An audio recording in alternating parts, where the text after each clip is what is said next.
Assalamu alaikum wa rahmatullahi wa barakatuh. Earlier, I made a video about ghira, the Islamic concept of protectiveness and protective jealousy, which is a concept that we firmly hold to as Muslim people because it's part of our Islamic uh, religion, it's part of our religion, and it's part of our literature and part of the prophetic example, the example of the Prophet Muhammad sallallahu alaihi wasallam. May God's peace and blessings be on him. But also, it's a common concept in modern literature in the West. Incidentally, in the previous video, I mentioned that there is a particular feminist approach, especially in white Western European culture. But it's not true, of course, for all European people, white European people, and it's really part of a select group of people who are pushing a very specific feminist agenda. And so what I did was I went ahead and pulled up this article. You can see it on meetmindful.com, Male Mind. Okay, it's a good website. I've been checking it out. And there are many such articles online, but this one is, straight to the point. And I don't know if I'm pronouncing her name correct. Shelley Pumphrey writes the article. And before I go into the article, let me say that here is her qualifications. And she has an MA, and she's a counselor from Denver, licensed professional counselor from Denver. And she coaches people in dating, relationships and so on. She works with clients through her relationship coaching practice and as a therapist and founder of Trilogy Holistic Mental Health, where she offers retreats, dating and relationship coaching and therapy. So that's her, okay? As you can see, it's not a Muslim woman, okay? It's just a very intelligent woman who has tried to understand men from her professional perspective. And so I'm going to read the article for you.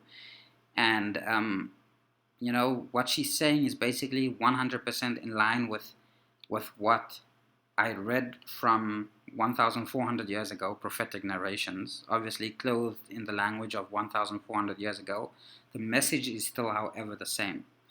And so she says, if you're a woman enjoying a relationship with a man, you might be confused about a thing or two. Fear not, we've got the lowdown on the male mind.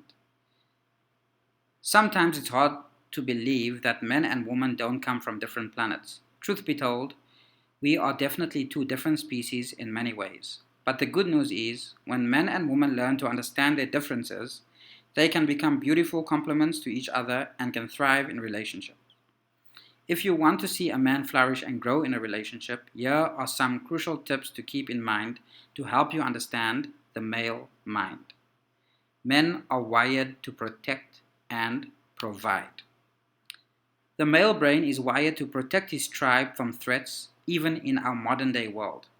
If you are a strong, independent woman, you may want to reject a man's need to protect, knowing you can handle anything on your own. However, it is important to know that when a man protects, it never means that he thinks you're incapable or weak. It means that he is responding to his most basic biological instincts and that he sees you as something valuable and worth protecting. So, my sisters, I challenge you. When your man gets a little protective and wants to keep you safe, let him. You may be surprised by how satisfying safe it feels to the feminine side of you when you allow this masculine energy to support you.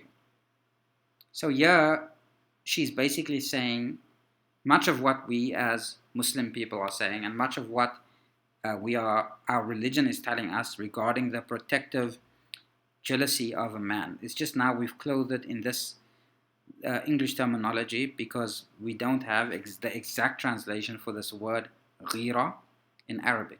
But the concept is still the same, that men have the instinct to protect, to want to protect, and that she's saying that when men exercise this, you should let him do it.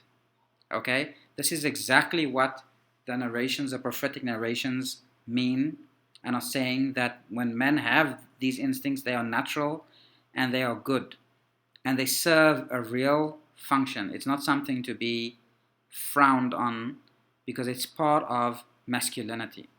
Okay? In fact, if a man in our culture were to flaunt his woman around and did not feel a sense of protectiveness over her, we would seriously question whether, and she should seriously question whether he actually really likes her, or really feels that she's valuable.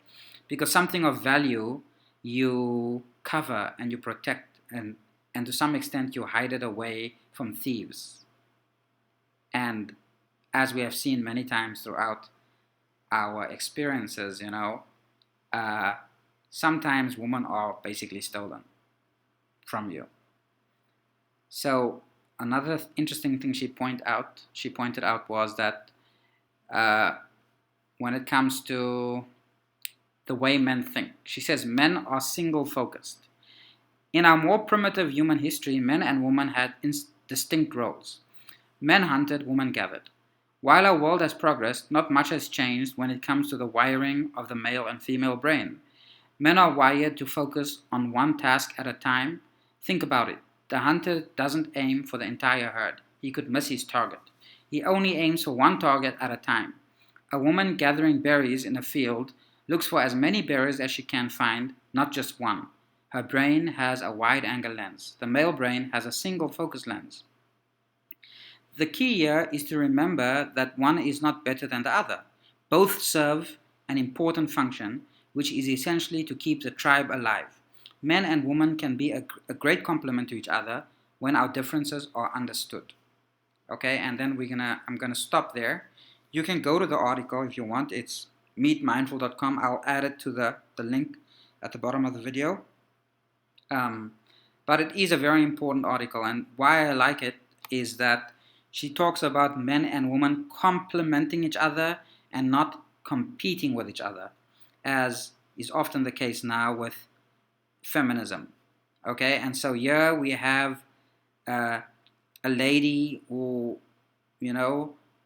is saying from her own experience and her education and her research things that we have been taught also in Islam for 1,400 years. And so we are not saying anything different, and she's not saying anything different. And in the truth be told, what we are saying and what she's saying is practical and basically common sense. Thank you very much.